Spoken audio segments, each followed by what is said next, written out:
സാധാരണക്കാരായ കുട്ടികൾക്ക് PSC പഠിച്ച് ഒരു ജോലി വാങ്ങണമെന്നുള്ളത് അതിയായ ആഗ്രഹമായിരിക്കും. പക്ഷേ 10 വർഷമായിട്ട് LDF സർക്കാർ ഭരിച്ചിരുന്നപ്പോൾ അവർ ആ PSC നിയമനം തൂക്കി അവരെ കയ്യിൽ വെച്ച് അവരിലുള്ള ആൾക്കാരെ കുത്തിക്കയറ്റുകയും സാധാരണക്കാരായ കുട്ടികളെ റോഡിലിട്ട് ഉരുട്ടുകയും ചെയ്തു. അതിന്റെ തെളിവെല്ലാം പുറത്തു വന്നു. പിണറായി സർക്കാരിന്റെ അവസാന ഘട്ടത്തിൽ PSC നടത്തിയ അസിസ്റ്റന്റ് ഇൻഫർമേഷൻ ഓഫീസർ നിയമനത്തിനായി വൻ ക്രമക്കേട്.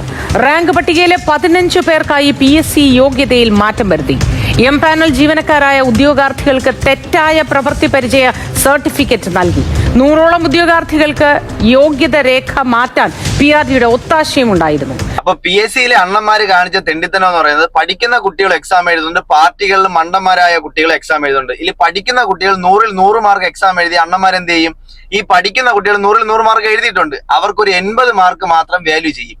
20 മാർക്കിനുള്ളത് വാല്യൂ ചെയ്യാതെ വിടും. പരീക്ഷ എഴുതിയ ഉദ്യോഗാർത്ഥികളുടെ ആൻസർ ഷീറ്റിലെ കൃത്യം 10 ചോദ്യങ്ങൾ മൂല്യനിർണ്ണയം നടത്താതെയാണ് PSC റാങ്ക് ലിസ്റ്റ് പുറത്തുവിട്ടത്. അതിലും വിചിത്രമായ കാര്യം, ഈ ലിസ്റ്റിൽ 1ാം റാങ്ക് വാങ്ങി നിയമനം സ്വന്തമാക്കിയത് ഭരണകക്ഷിയുടെ അനുഭാവിയായ ഒരു വ്യക്തിയാണ് എന്നതാണ്. ഇപ്പോഴത്തെ ഭരണകക്ഷിയല്ല, ഇതിനു മുമ്പത്തെ ഭരണകക്ഷിയുടെ. അങ്ങനെ വരുമ്പോഴത്തേക്കും മുൻഗണന കിട്ടുന്നത് ഈ SFIയിൽ പഠിക്കാത്ത പിള്ളേർക്കാണ്.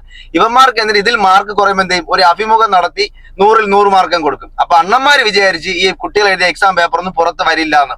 കുട്ടികൾ ഇവരെക്കാളും ബുദ്ധിയുള്ളവരായതുകൊണ്ട് നേരെ ഹൈക്കോടതി വഴി വിവരാവകാശം കൊടുത്തു.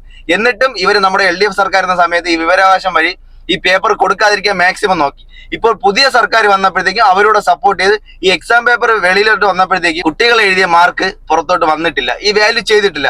പരീക്ഷ എഴുതിയ 228 പേരുടെയും ഈ 10 പ്രധാന ചോദ്യങ്ങൾ ആരും നോക്കിയിട്ട് പോലുമില്ല. സ്വന്തക്കാരെ തിരികെ കയറ്റാൻ വേണ്ടി ബോധപൂർവം നടത്തിയ അട്ടിമറിയാണോ ഇത് എന്ന ചോദ്യമാണ് ഇപ്പോൾ ഉയരുന്നത്.